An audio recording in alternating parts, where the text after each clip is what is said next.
शाह की शेर आपने प्रेस क्लब में बताया था कि मैंने याद किया। जी हाँ जी हाँ, वो आपको देख के मैं भूल गया हूँ। तो ये नून की तरफ से जी। लख दिलाना तो उन पे अगर इस तरीके से करेंगे जिस तरह उस दिन किया है तो मेरा ख्याल है मुझे कानून हक देता है कि मुझ पे कोई नाजायज अटैक करे, मैं अपना डिफेंस करूं। अब जमाना बल्ले से भी आगे, वो कहते हैं ना गल बद गई है, कल बद गई है। उन जड़ा है ना खान जो है ना उसका निशान भल्ला हो या ये हो या ये बल्ब हो या बाल हो, पानी का गिलास हो, किसी चीज पे खान हाथ रख दे कि ये मेरा निशान है और ये मेरा उम्मीदवार है, बस में अपनी शमूलियत ऐलान करते हैं। तो क्या इस सिलसिले में फवाद चौधरी, असद उमर और बाकी जो कायदीन हैं वो आ सकते हैं? मेरा ख्याल है कि ये पार्टी पॉलिसी शायद ये नहीं है। पार्टी पॉलिसी इस उम्र में वाज़ेह है कि जो एक दफ़ा खान का साथ छोड़ गए वो टिकटों से महरूम हैं। अगर सिर्फ इस वजह से आना चाहते हैं कि जी हम आ गए अब दोबारा हमें पार्लियामेंटेरियन बनाओ, तो इससे बेहतर है ना हम उनको बना दें जो हमारे साथ आड़े वक्त में डटे रहे हैं। पार्टी की पॉलिसी और खान की पॉलिसी ये है वाशगाफ अल्फाज में कि जिसने प्रेस कॉन्फ्रेंस किया उसको ना टिकट मिलना है, हत्ता कि शेख रशीद साहब के हवाले से भी हमने ये ऐलान किया हुआ है कि हम उनकी प्रेस कॉन्फ्रेंस की वजह से उनके खिलाफ भी अपने कैंडिडेट्स फील्ड करेंगे।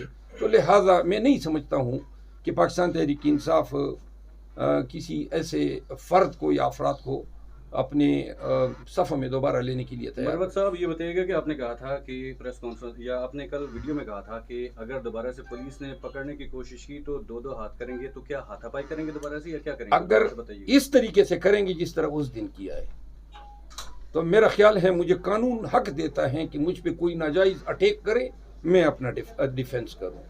तो इंशाल्लाह अगर बगैर वारंट के बगैर FIR के ज़बरदस्ती करेंगे अपने दिफा का हक मुझे हासिल है। शाह की शेर आपने प्रेस क्लब में बताया था कि मैंने याद किया। जी हाँ जी हाँ, वो आपको देख के मैं भूल गया हूँ। बताइएगा कि जैसे कि इससे पहले जितने भी लोग गिरफ्तार हुए हैं और उनको जब बाहर आते रहे दोबारा गिरफ्तार कर लिया जाता रहा है, तो कोई बाहर जब आए तो कोई पुलिस वगैरह वहाँ पे खड़ी थी या दोबारा आपको शुबहात हैं कि दोबारा आपको गिरफ्तार किया जा? हाँ, मैं जब बाहर निकल के आ रहा था तो काफ़ी मतलब खदशात थे और मैं ये सोच रहा था कि या तो इन्होंने KP पुलिस को बुलाया होगा या चूँकि वो उस दिन सुबह SP ने बयान दिया था हाई कोर्ट में कि पंजाब में इसके खिलाफ कोई FIR नहीं है। 3 MPO तो मुक गई तो FIR भी नहीं था, तो मुझे खदशा ये था कि कहीं इन्होंने KP पुलिस को न बुलाया हो। लेकिन हमने ये इंतज़ाम किया था क्योंकि इन्होंने पहली दफ़ा हमारे साथ ज्यादती कर दी थी। हमारे कबीले के बहुत सारे मरवत जो थे वो लाहौर में हज़ारों की तादाद में हैं, आए हुए थे, वकला की बारी जमीयत आई हुई थी, तो लिहाजा अगर ये हाथ डालते इंशाल्लाह पकड़ाई नहीं देनी। लीग की तरफ से सर आपकी ट्रोलिंग की गई, आपकी फोटो लगा के उसके ऊपर एक फिल्म थी मैं पंजाब नहीं जाऊंगी, वो लगा के तो उसको सोशल मीडिया पे फैलाया गया था। तो आप ये वजाहत करें कि नवाज शरीफ एक्टिव हो गए हैं, आपको किस तरह पता चला? सर पंजाब में बड़े बड़े मुशावरत कर रहे, मीटिंग्स बुला रहे लोगों, कोई जलसा किया है, कहीं पे उसने कोई रैली निकाली है, कहीं उसने अवामी ताकत का मुजाहरा किया है? ये साजिश से तो सारी उम्र ये करता आया है। इसको आप बता रहे हैं ना कि ये मजलिस से कर रहा है, तो अगर वो चौधरी शुजात के पास गए थे, अगर आप इसको एक्टिव होना कहते हैं तो मरवत साहब ये बताइएगा कि कल जब आपकी रिहाई हुई है, आप गाड़ी में बैठे हैं, आपसे क्वेश्चन हुआ है कि आपने बल्कि एक इल्ज़ाम लगाया है मरियम सफदर पर कि ये सब कुछ उसकी इमा पर हुआ है, इसके क्या शवाहिद हैं आपके पास? देखिए, अल्लाह ताला को किसी ने देखा तो नहीं होता है ना, शवाहिद पे हम यकीन रखते हैं ना कि खुदावंद करीम जो हैं हमारे खालिक भी हैं, हम उनकी मखलूक हैं। जिस आदमी का घर गिराया जाए उसको ये पता नहीं होगा मेरा दुश्मन कौन है। जिस आदमी के खिलाफ 26 FIR है वो उसको ये पता नहीं है कि ये जिनात मेरे दुश्मन है। जिस आदमी को दिन दहाड़े हाईकोर्ट के सामने गिरफ्तार किया जाए बिला वजह और बदनीयती पर मबनी, जिस आदमी को जेल में रेजर न दिया जाए, कंघी न दी जाए, जिसको आप मेट्रस नहीं देते हैं, कौन सा बुरा मेरे क्या, मैं तो उनको ज़िंदगी में पहली दफ़ा ज़िंदगी में जेल में गया और शायद पहली दफ़ा इन जेल ऑफिसर से मिला, तो मेरी तो और किसी से है ही नहीं। ये नून वाले गमाश्ते मेरे पीछे पड़े हैं اور یہ ساری کارروائیاں نہ کہ صرف میرے خلاف، یہ عمران خان کے خلاف جو ہو رہا ہے یہ کوئی فرشتے کر رہے ہیں، انہی کی ایما پہ تو یہ سب کچھ ہو رہا ہے۔ سر یہ بتائیں کہ جیسے ابھی آپ نے بات کی کہ بلے کے نشان کے پیچھے بھی اس وقت پڑے ہوئے ہیں، اور پی ٹی آئی کی بڑی کوشش ہے کہ بلے کا نشان ملے، لیکن تاحال الیکشن کمیشن نے بلے کا نشان الاٹ نہیں کیا۔ پی ٹی آئی کے لوگوں کی بڑے جذبات وابستہ ہیں بلے کے نشان کے ساتھ، اگر بلے کا نشان پی ٹی آئی کو نہیں ملتا تو اس کے کیا اثرات دیکھتے ہیں؟ نہیں، الاٹ تو پہلے سے ہیں، الاٹ تو پہلے سے ہیں، ابھی تک ہم سے کسی نے لیا نہیں ہے، یہ کوئی ریزرو سیمبل نہیں ہے، already P T I registered party ہے اور اس کا جو پولیٹیکل سیمبل ہیں، پارٹی سیمبل، وہ بیٹ ہے، تو لہذا، اور اگر ایک بات میں بتا دوں بس۔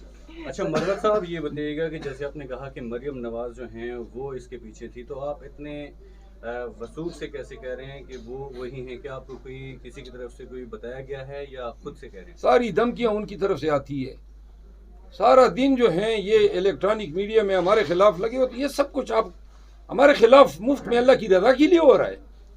یعنی ہم کیوں کر ہم وہاں نہیں جا سکتے ہیں، پنجاب نہیں جا سکتے ہیں، بھائی کیوں وہاں گیا، کیوں گرفتار ہوا؟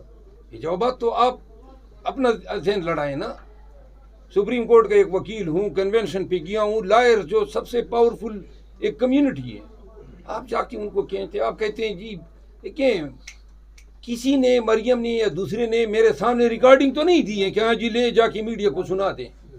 یہ ساری چیزیں جو ہو رہی ہے یعنی کہ اتفاق سے ہو رہی ہے، ایک چیز اتفاق میں ہو جاتی ہیں، دو ہو جاتی ہیں، یہ سلسلہ ہے، جاری ہے، اور یہ جاری رہے گا، یا اس وقت تک جاری رہے گا یا تو ابا گدے پہ بیٹھے گا یا ابا جو ہے گدے سے گرے گا۔